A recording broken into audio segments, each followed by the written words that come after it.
7e édition des Empties, c'est parti. Alors juste pour info, ce matin je me suis coiffée en fait sans me regarder dans un miroir et j'ai trouvé que c'était bien.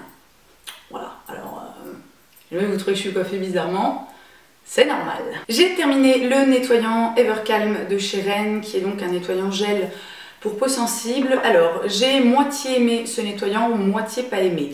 En soi c'est un excellent nettoyant, c'est-à-dire qu'il nettoie très bien.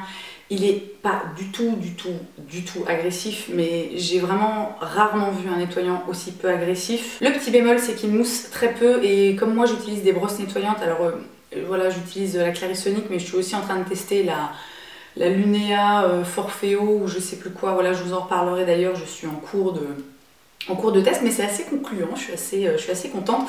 Bref, moi j'aime bien vraiment avoir des nettoyants qui sont moussants, donc vous savez que j'utilise la mousse nettoyante de chez Cattier maintenant. Avant ça j'utilisais celle de chez Madara, donc celle que j'ai perdue à l'hôtel à Paris, voilà tout ça, hein. J'espère que la personne qui l'a trouvée en fait bon usage, n'est-ce pas? Donc moi j'aime vraiment avoir une vraie mousse quand j'utilise mes brosses nettoyantes, mais si vous cherchez un nettoyant visage pas du tout agressif, qui nettoie très bien, qui a une compo pas trop dégueulasse, Rennes encore une fois c'est pas une marque bio mais ils font des petits efforts au niveau de la compo, etc. Et qu'en plus de ça vous avez la peau sensible, sèche, déshydratée, je pense que ce truc est pour vous définitivement. Un flacon de dissolvant de chez Bourjois qui accessoirement a dû être à moitié dévoré par mon chien vu l'état dans lequel il est. Oui, c'est-à-dire que mon chien mange tout et n'importe quoi, mais vraiment, c'est pas... Je dis pas ça comme ça pour faire genre il mange tout et n'importe quoi, il mange vraiment tout et n'importe quoi. Bref, donc c'est le Gentle Nail Polish Remover, fabuleux, bon dissolvant. Moi ce que j'ai beaucoup aimé avec celui-ci, c'est qu'il a une petite pompe au bout, donc en fait il suffit de poser son coton et de faire chplouk chplouk, ça fait sortir le dissolvant et je trouve que c'est un système assez pratique. Après voilà, je l'ai pas racheté parce que moi en règle générale j'utilise aussi de chez Bourjois les petits pots là où on met son doigt, je trouve ça très pratique, mais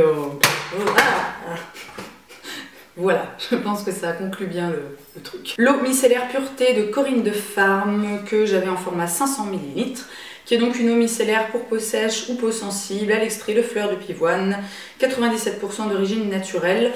J'ai eu une période où j'utilisais à nouveau de l'eau micellaire le matin pour me nettoyer le visage. Celle-ci était bien, pas grand chose à dire. Alors pour se démaquiller, je l'avais testé.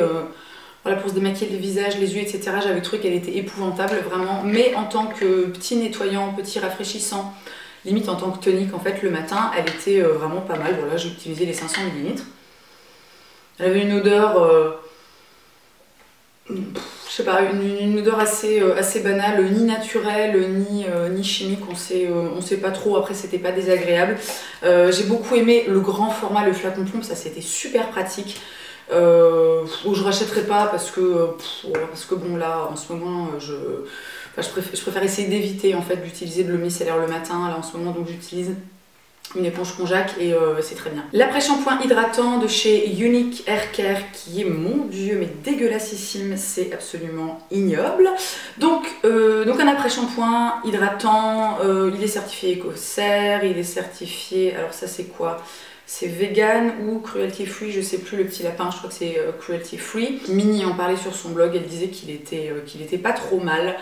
Alors franchement, moi j'ai pas du tout aimé cet après-shampoing. Au niveau de l'effet sur les cheveux, c'était, on va dire, correct. Mais alors premièrement, la texture était hyper liquide.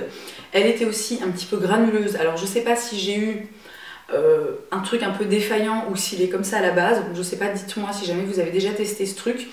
Mais je trouvais que la texture était pas du tout agréable. Moi j'aime vraiment les textures assez consistantes, assez épaisses. Là c'était beaucoup trop liquide.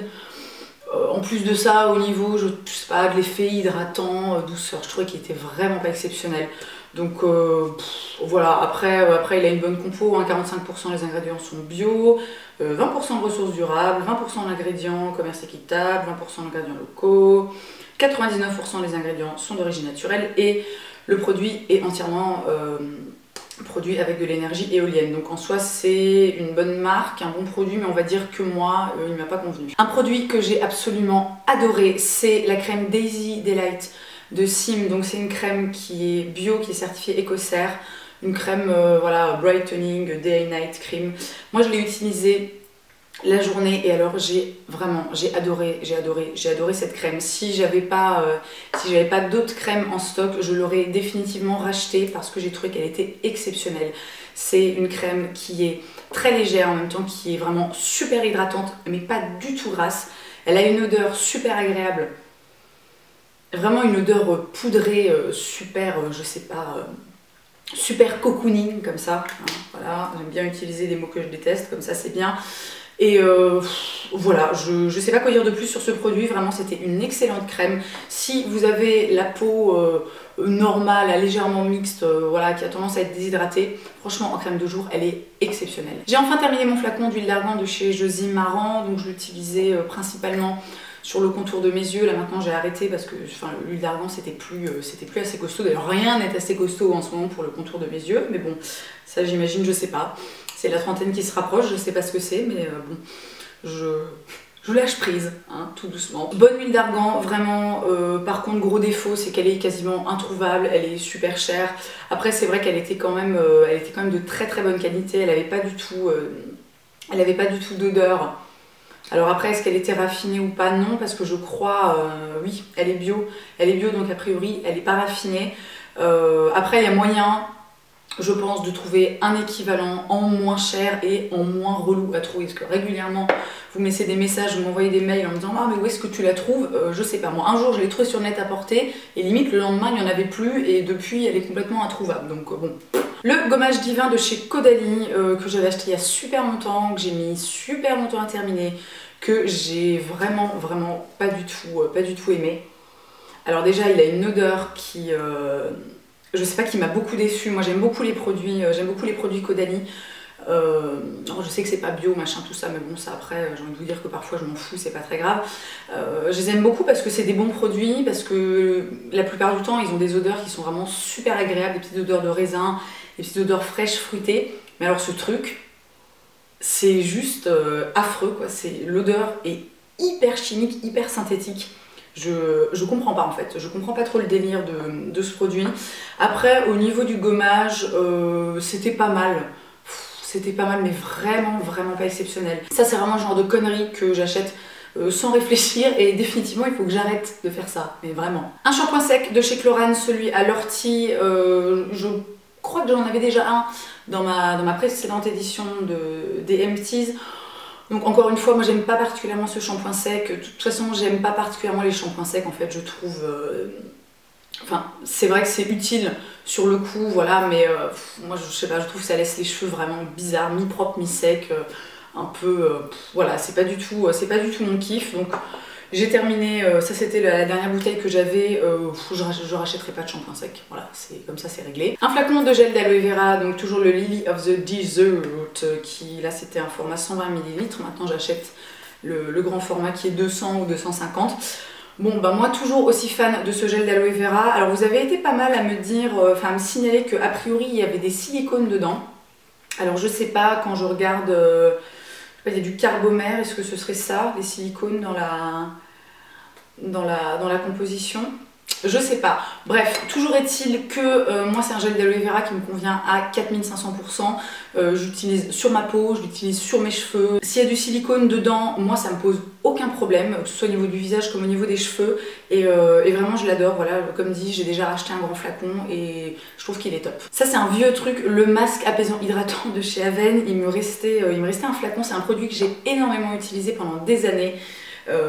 Donc il me restait un petit fond, j'ai dû l'utiliser cet hiver, je pense quand il faisait froid, que j'avais la peau un petit peu... Alors je sais que c'est pas bio, je sais que c'est sans aucun doute blindé de saloperie, mais moi c'est vraiment un produit que j'adore, même si allez, 90% de mes soins visage et corps sont bio, ça je trouve vraiment que ce masque est exceptionnel. Moi j'adore le mettre le soir en couche bien épaisse, laisser ma peau vraiment l'absorber. Ensuite éventuellement s'il reste de l'excédent, l'enlever rapidement avec une petite serviette, un coton ou que sais-je, et laisser ma peau comme ça. Et le lendemain matin, c'est repulpage power de la peau, c'est un truc de fou. Je trouve que c'est vraiment un très très bon produit. Après je sais pas si je le rachèterai, là c'est vraiment un vieux truc, un vieux tube qui traînait dans ma salle de bain je pense depuis à peu près 8 ans. Mais c'est un bon produit. on peut pas lui enlever. Le dernier produit que j'ai terminé, c'est le shampoing douceur de miel de Balou Flurin. Donc je vous en ai déjà parlé des tas de fois dans mes routines capillaires, machin, etc. Très bon shampoing, très bonne composition, très bonne marque. Je l'ai pas racheté, pourquoi je ne sais pas, comme d'habitude, parce que j'aime bien tester des choses un petit peu différentes, mais vraiment excellent shampoing, il a duré super longtemps. Encore une fois, si jamais il vous intéresse, je l'ai déjà dit, mais je le redis éventuellement pour celles qui ne le sauraient pas, n'hésitez pas à le diluer parce qu'il est vraiment très épais et c'est con parce que ça gâche du produit. On est obligé d'en mettre un peu 3 tonnes dans ses mains et pour se shampooiner toute la tête. Donc pas hésiter à le diluer, à en mettre un peu dans un petit bol ou un petit verre, à rajouter un peu d'eau et à se laver les cheveux avec le mélange. Il y a un truc quand même, tout le temps où j'ai utilisé ce shampoing qui m'a un petit peu perturbée, c'est le petit mot qui est écrit sur le côté de l'étiquette: fabrication artisanale issue de nos abeilles élevées avec amour. Et donc élevé est orthographié E accent aigu, L-E-V-E accent aigu S. Voilà. Alors, ça fait longtemps que je voulais vous poser la question, est-ce que c'est moi qui vois une faute ou est-ce que élevé devrait avoir comme terminaison EES? Hein? Dites-moi, parce que je vois le truc, je me dis putain mais c'est pas possible quoi. C'est moi ou c'est Catherine Flurin?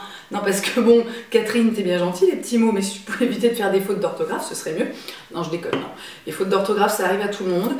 Soyons tolérants, hein, pour les trucs énormes il y a Bécherel ta mère, et pour le reste, voilà, restons cool. Mais je dis ça parce que moi souvent je fais des...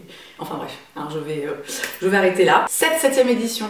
Mais qu'est-ce que je fais? Cette 7e édition d'Emptease est terminée, j'espère que ça vous a plu. Si c'est le cas, n'hésitez pas à me donner un petit pouce bleu, n'hésitez pas aussi à vous abonner à ma chaîne et à me suivre sur les réseaux sociaux, tous les liens sont dans la barre d'infos. En attendant, je vous souhaite une excellente journée et je vous dis à la prochaine. D'accord. Voilà, donc alors autant les Ellen Bing sont trop étroites, autant celle-ci c'est too much quoi. C'est-à-dire il me manque 20 cm de largeur de tête, c'est ridicule. Voilà, c'est ridicule, donc je vais les ranger immédiatement.